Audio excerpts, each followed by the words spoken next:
भाई मतदाता सूची पुरानी हो या नहीं, आपका हारना तय है।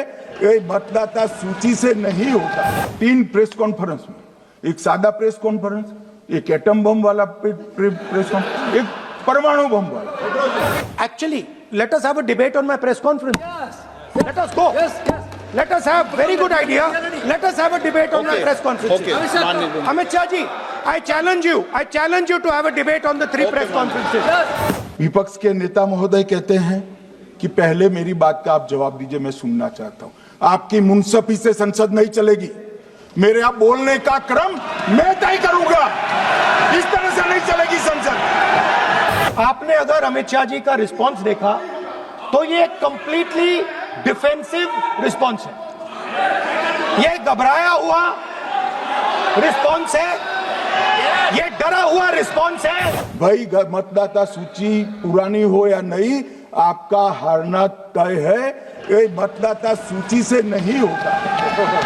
मान्यवर, उन्होंने कहा, अपने लॉजिक के समर्थन में कहा कि भारतीय जनता पार्टी को कभी एंटी इनकम्बेंसी का सामना नहीं करना पड़ता। मान्यवर, एंटी इनकम्बेंसी इनके खिलाफ होती है जो जनहित के विरुद्ध काम करे। ये बात सही है कि भाजपा को एंटी इनकम्बेंसी का फायदा विरोध बहुत कम करना पड़ता है। हमारी सरकारें बार बार चुनकर आती हैं, चाहे राज्य में है या केंद्र में, परंतु ऐसा नहीं है कि हम 2014 के बाद एक भी चुनाव नहीं हारे। छत्तीसगढ़ में 18 में हारे, राजस्थान में 18 में हारे, मध्य प्रदेश में 18 में हारे, कर्नाटक में भी 14 के बाद हारे, तेलंगाना में हम जीत नहीं पाए, चेन्नई में हम जीत नहीं पाए, बंगाल में भी हम हारे। भाई तो तब तो ये मतदाता सूची बहुत अच्छी होती है, तब से नए कपड़े पहनकर आप शपथ ले लेते हो। उस वक्त मतदाता सूची का विरोध नहीं करते हो, और जब मुंह की पटखनी पड़ती है बिहार की तरह, तब मतदाता सूची का विरोध करते हो।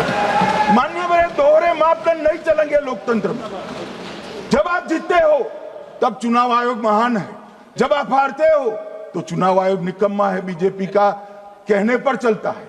जब आप जीतते हो मतदाता सूची अच्छी है, मतदाता सूची अच्छी है, और जब आप हारते हो तो मतदाता सूची खराब है। मान्यवर, मुझे कोई आपत्ति नहीं, इस प्रकार का भ्रांति फैलाए तो फैलाए। मेरा दायित्व है कि इस देश की जनता को एक ड्यूअल स्टैंडर्ड की जानकारी देना, जो मैं आज इस सदन में खड़े होकर दे रहा हूं। मान्यवर, आगे पर भी मैं इस विषय को कहूंगा, और ढेर सारे आरोपों के मेरे पास जवाब है। जो 3 प्रेस कॉन्फ्रेंस में, एक सादा प्रेस कॉन्फ्रेंस, एक एटम बम वाला प्रेस कॉन्फ्रेंस, एक परमाणु बम वाला, ये तीनों में क्या हुआ, इसके सारे जवाब मेरे पास है। मान्यवर, अब ये कहते हैं कि 2-2 जगह है, 2-2 जगह मतदाता है। मान्यवर, किन किन लोगों के 2-2 जगह मतदाता में, इसमें जिनके नाम 2 जगह रजिस्टर्ड है उसका दोष नहीं निकालता मैं, क्योंकि एक जगह से कोई व्यक्ति दूसरी जगह गई तो 2010 के बाद इसको डिलीट करने का अधिकार आरओ के पास से ले लिया गया। इसके कारण ये विसंगतियां खड़ी हुई है। किसके हैं? श्री प्रशांत किशोर जी के 2 जगह मतदाता है, पवन खेरा जी का भी है, तेजस्वी यादव का स्वयं का है, टी सिद्दीकी एनआईसी केरल के नेता का है, मान्यवर संजय सिंह आप पार्टी के नेता के हैं, एक किशोरी पेडनेकर यूबीटी शिवसेना के हैं, इनका भी है।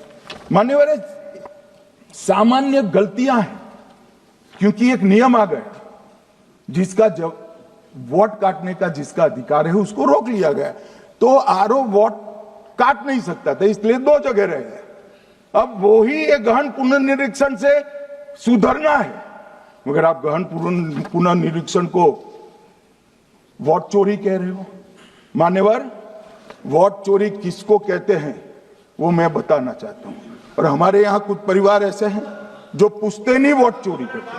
अच्छा, बोलिए आप। हाँ, बोले आप, बोले। हाँ, बोले आप, बोले।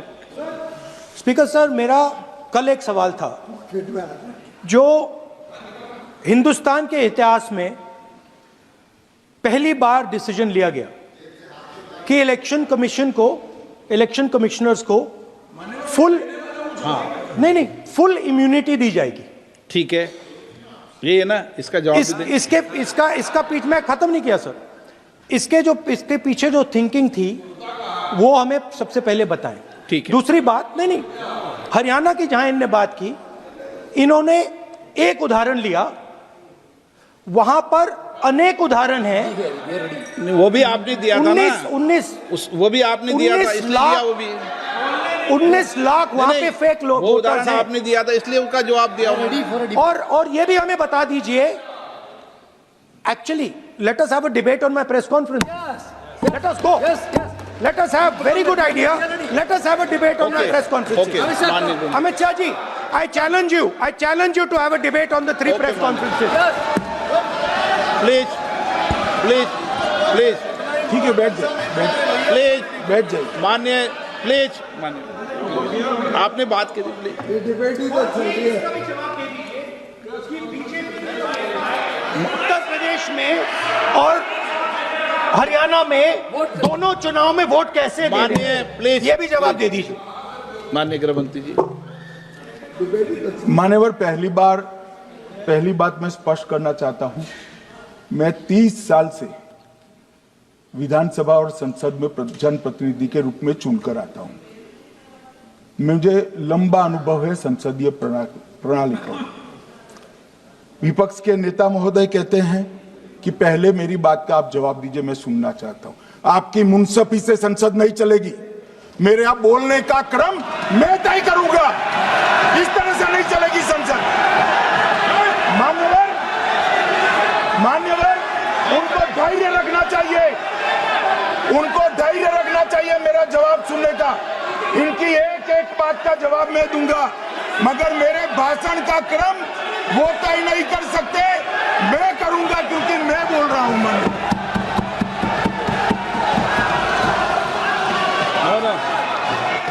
एक मिनट गृह मंत्री जी, एक मिनट गृह मंत्री, क्या गलत बोला उन्होंने यही बोला, आपने जो बात उठाई है मुझे कब बोलना है मैं तय करूंगा, यही बोला ना, उसमें क्यों उत्तेजित हो रहे हो आप?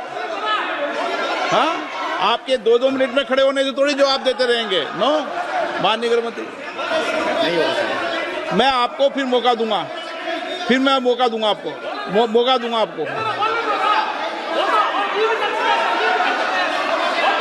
आप बोलिए। हाँ बोलिए सर, ये बोलिए। आपने अगर अमित शाह जी का रिस्पांस देखा तो ये कंप्लीटली डिफेंसिव रिस्पांस है। ये घबराया हुआ रिस्पांस है, ये डरा हुआ रिस्पांस है। अब सुनिए पूरी बात, प्लीज मानिए। नो, सच्चा रिस्पांस नहीं है। माननीय गृह मंत्री जी, मान्यवर, आपके चेहरे पर बैठो। मान्यवर, आपके चेहरे पर चिंता की लकीरें मैं देख रहा हूं कि मैं क्या बोलूंगा। मैं उनके उकसावे में नहीं आऊंगा।